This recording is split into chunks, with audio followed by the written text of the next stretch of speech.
savoir dire merci. Comme on fait avec les enfants lorsqu'ils reçoivent un cadeau. Qu'est-ce qu'on dit? Merci.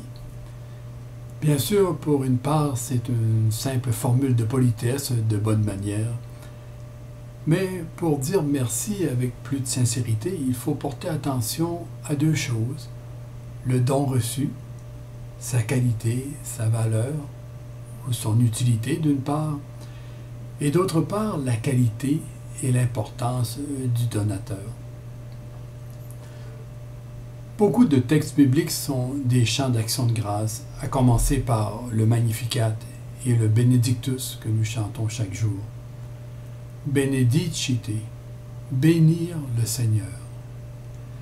Bénir le Seigneur pour tous les biens matériels qui sont bien nécessaires, appréciés, qui sont appréciables et qui sont de toute façon de toute nécessité. Bénir le Seigneur aussi pour les biens intellectuels, la culture, la science et les arts, les œuvres artistiques, littérature, peinture, photo, film, le chant, la musique, l'architecture aussi, œuvres durables et porteuses de signification. Bénir le Seigneur aussi pour les biens dans l'ordre de la spiritualité et de l'intériorité. Combien d'œuvres magistrales sont source d'inspiration spirituelle pour un grand nombre. Bénir le Seigneur encore pour les œuvres de bienfaisance dans le passé, ou même actuellement.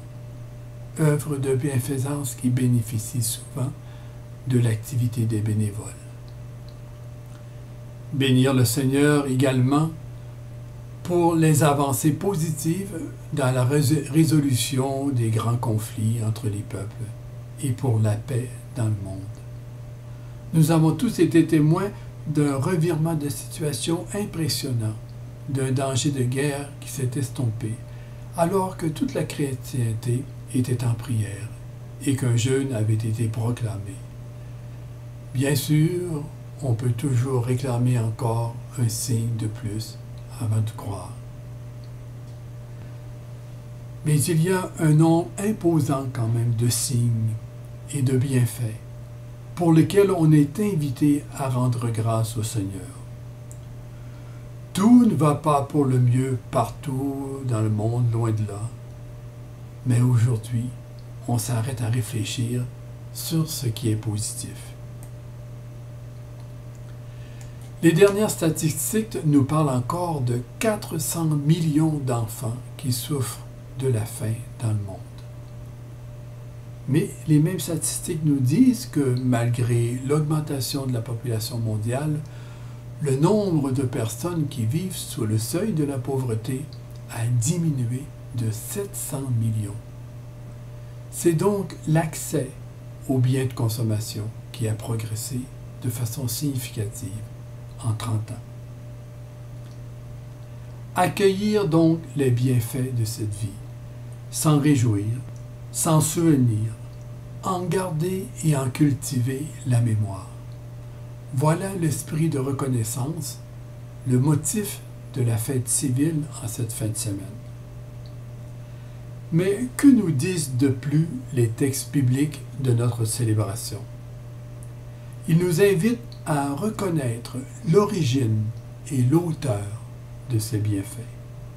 De là, l'attitude de reconnaissance envers Dieu, de louange et d'adoration.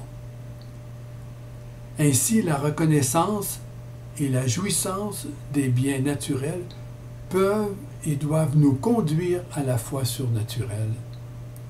C'est bien la démarche de Naaman, le Syrien, et du lépreux de notre Évangile, qui revient vers le Seigneur. À partir du grand bienfait de la santé recouvrée, il sait découvrir la grandeur de l'auteur de tels bienfaits. Ici au Québec, c'est toute une population qui souligne cette action de grâce.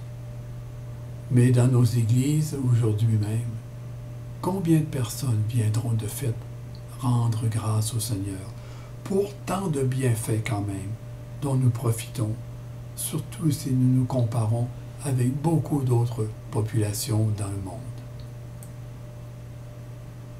1 sur 10 viendra peut-être. 1 sur 10 viendra-t-il rendre grâce? Et parmi ce 10%, si on atteint ce 10%, combien seront des Samaritains, des étrangers, ou venant d'ethnies aussi nombreuses que différentes en tout cas des Québécois de souche, comme on dit. C'est incroyable. Je parlais tout à l'heure de garder le souvenir, la mémoire des bienfaits reçus. C'est incroyable comme il y a chez nous un rejet inconsidéré d'un grand nombre de valeurs dont on parle tant par ailleurs. Valeurs et bienfaits reçus du passé et dont on profite tous encore. Et on est bien loin de rapporter à Dieu, on néglige, que dis-je, on refuse de rapporter à Dieu la louange et la reconnaissance pour tant de bienfaits, et de transformer cette louange et cette action de grâce en adoration du vrai Dieu, comme Naaman dans notre première lecture, et comme le lépreux guéri de notre évangile, se prosternant la face contre terre aux pieds de Jésus. Voilà bien l'objet de notre Eucharistie, de notre action de grâce aujourd'hui. Fais-moi profiter de cette célébration, Seigneur, pour discerner mes motifs de reconnaissance envers toi. Que ma réflexion, que mon souvenir de tes bienfaits deviennent prière de louange et d'action de grâce et adoration. Amen.